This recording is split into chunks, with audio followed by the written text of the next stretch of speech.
வர்றது வந்து ரொம்ப, அதாவது பதும் ரூட்டே பயங்கரமாக இருந்ததுன்னா இது அதோட பயங்கரமாக இருக்குது. அதாவது ரூட்டு நல்லா போயிட்டு இருந்ததேன்னு பார்த்தா பிளாக் பண்ணிட்டானுங்க ஜி, உடச்சிட்ருக்கானுங்க. எனக்கு தெரிஞ்சு இன்னொரு 1/2 மணி நேரம் ஆக்கிடுவானுங்கன்னு நினைக்கிறேன். கண்டுக்கிறதே இல்லை, உடச்சிக்கிட்டு தலை மேலே போட்டுற போகிறானுங்க. ஓடு,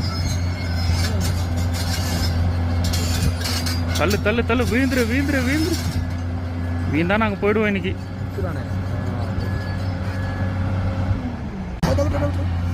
போடு போடு, தள்ளுறோம் பள்ளி அதை கல்ல. ஏய் சரியா அப்படியே அது தள்ள முள்ள பாருங்க, அவ்வளோ ப்ரெஷர் அந்த கல்லுக்கு. தள்ளிட்டான் போடு.